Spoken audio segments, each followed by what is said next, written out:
Je m'appelle Néo, je connais bien Morpheus et Trinity. Et je marche pas sur l'eau. Mon kung fu est perfectible. Non, en vrai, je m'appelle Antoine Bach, je suis conseiller municipal à Grenoble et en charge du grand centre-ville. Bon, c'est bien, on parle un petit peu d'humour aussi, parce qu'on parle de choses un peu lourdes, et voilà, faut savoir en rire, mais pas avec tout le monde, évidemment. Je voudrais répondre à deux questions en une. Je vais apporter des éléments de réponse, et en aucun cas des solutions.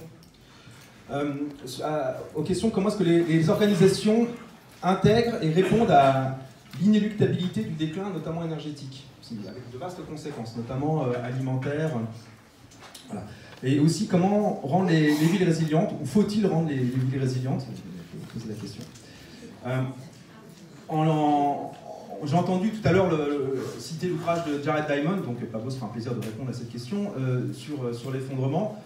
Il disait en substance que l'effondrement dépend de la capacité des systèmes à répondre aux chocs, différents chocs qu'ils prennent.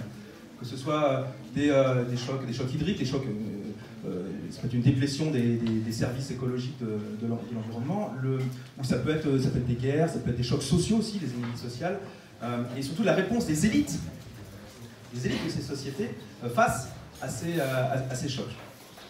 Et il pose de très bonnes questions, et il y a plein d'études de cas, je vous engage à le lire, hein, ça fait que 865 pages, et ça se lit très très bien. D'ailleurs, notre Premier ministre a pu le lire, hein, prétend-il en tout cas. Je ne suis pas sûr qu'il ait tout compris, les conséquences concrètes. Donc, et il nous semble, en tout cas, donc, à la ville de Grenoble, non, tous les élus n'ont pas lu Jared Diamond, néanmoins, il y a quelque chose qu'on a évacué assez rapidement, c'est les questions de développement durable.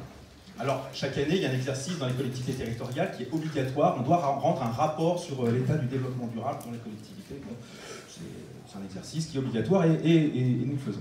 En tout cas, pardon ? Il est noté. Il est noté. C'est diversement apprécié en tout cas. Et en tout cas, les choses dont on me parle, donc sur la question sur la lutte contre le réchauffement climatique, donc qui est un peu notre tâche à toutes et tous, et particulièrement aussi aux grandes organisations et aux collectivités. On parle, donc il y a ça, la lutte contre le réchauffement climatique, mais nous avons décidé, nous à la ville de Grenoble, en tout cas, de commencer à parler d'adaptation aux effets du réchauffement climatique. Et à ce titre, je vais, en avant-première, je vous présente ce document. Alors, je n'en ai pas pris 120, hein, mais il sera bientôt disponible en ligne. Il était de septembre 2018, donc c'est en avant-première. C'est sur l'adaptation au réchauffement climatique à Grenoble, donc, qui est basé déjà sur une phase de diagnostic. C'est-à-dire qu'on a demandé à des têtes bien faites de travailler à faire un peu de prospective climatique sur le territoire. Parce qu'on parle de réchauffement climatique, ce n'est pas que des histoires de banquise, d'ours blancs ou du Tibet, enfin des glaciers, même si en montagne, on le ressent évidemment avec d'autant plus de force, sous nos contrées, hein, je parle, les effets du réchauffement climatique, c'est essentiellement dans les montagnes et dans les vallées alpines qu'on en voit la réalité la plus forte. Avec des véritables effondrements, en l'occurrence, suite à la fonte du ciment de glace. Donc en fait, l'idée, pour nous, c'est plutôt de travailler sur la résilience territoriale. C'est-à-dire la résilience, donc la capacité du système éco, socio, géographique à absorber des chocs, qu'ils soient énergétiques, alimentaires, qu'ils soient naturels, les inondations, les incendies, qu'ils soient migratoires aussi, qu'ils soient sociaux. Et il s'agit de comment restituer les fonctions essentielles de ce système, essentielles à son bon fonctionnement. Définir le bon fonctionnement d'un système, ça vous avez 3 heures. Bref, donc il y a une phase de diagnostic qui est très importante, donc qui doit se baser sur des bases rationnelles, scientifiques. Il a passé aussi des élus à intégrer effectivement les données. On apprend, vous direz, hein, c'est un tout premier document. Hein. Donc si vous ne verrez pas les termes d'effondrement de la société thermo-industrielle dans ce document, je le dis. Néanmoins, il y a quand même un glissement sémantique de la lutte contre le réchauffement climatique à l'adaptation au réchauffement climatique. On apprendra notamment que d'ici à 2050, c'est-à-dire dans 32 ans. Dans 32 ans, c'est ça? C'est-à-dire dans 5 mandats. Dans 5 mandats. En fait, c'est assez court. On passera des phénomènes de chaleur extrême, c'est-à-dire que la température ne descend pas en dessous de 35 degrés, à Grenoble, hein, ici même. Actuellement, en moyenne, on est environ à 3 jours par an. En 2050, on sera à 43 jours. Voilà un effet très concret. Voilà. Il y en a plein d'autres, hein, vous verrez, il n'y en a pas 120, donc ne vous battez pas s'il vous plaît. Hein, elle sera bientôt disponible en ligne. Voilà, donc il y a des choses comme ça qui nous obligent à penser la résilience du territoire. En l'occurrence, nous, on est élus municipal, donc on pense au niveau de la ville, même si encore une fois, on ne peut pas faire la résilience à l'échelle d'une seule ville, il faut penser toute la biorégion, évidemment.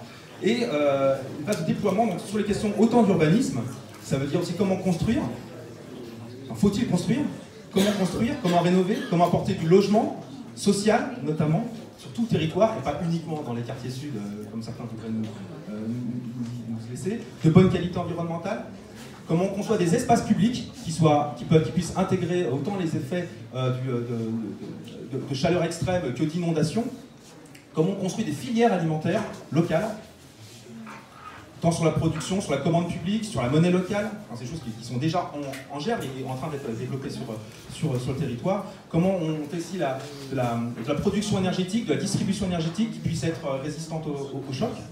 La question de la démocratie. Comment est-ce qu'on sauvegarde le goût du geste démocratique en période de déplétion? C'est une vraie question. Parce qu'il y aura beaucoup de mirages, beaucoup de gens qui vont donner des solutions magiques à des problèmes complexes, évidemment, et beaucoup auront tendance à les suivre.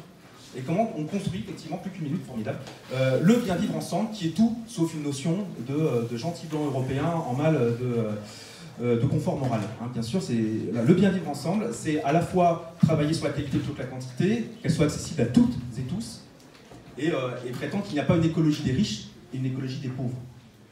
Alors, je ne suis pas sûr, je ne sais pas si le discours sur l'effondrement est un très très bon moteur politiquement. Donc j'apporte un tout petit peu de dissensus, il en faut un peu quand même, pas le consensus, et je partage la mise en garde de Jacques Lingard, c'est un joli mot ça, et disant en fait, on ne mobilise pas sur... on ne mobilise pas en fait sur un faire... Je ne crois pas qu'on puisse mobiliser sur un faire-part de décès. Ou alors on mobilise certains affects qui peuvent être un peu morbides, et il y a certains courants politiques qui peuvent se nourrir de cela, effectivement. Hein, le type de déclin de la civilisation européenne, la menace contre la culture, j'ai entendu ça encore récemment, c'est absolument horrible. Bref, mobiliser sur des faire-part d'essais, je ne suis pas sûr pour ma part que ce soit une bonne chose. Mais après, il y a la diversité. Et il s'agit plutôt, en tant qu'élu, de pousser à la résilience comme thème structurant, tant dans le débat politique que dans la conduite des affaires publiques.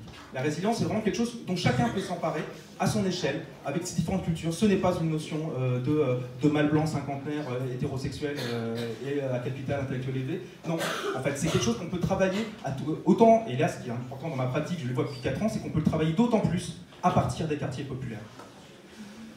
Bref, pousser la résilience comme thème structurant dans le débat politique, ça fait bien, il y a des séquences électorales régulièrement, il y aura notamment il y aura des européennes bientôt, il l'a dit, il y aura aussi des élections municipales en 2020, il y avait des très bons ateliers hier sur la question municipaliste, et les thèmes à pousser, on passait de la justice sociale, la justice environnementale, et il me semble que la résilience peut et doit être au cœur des débats politiques, particulièrement dans les séquences électorales.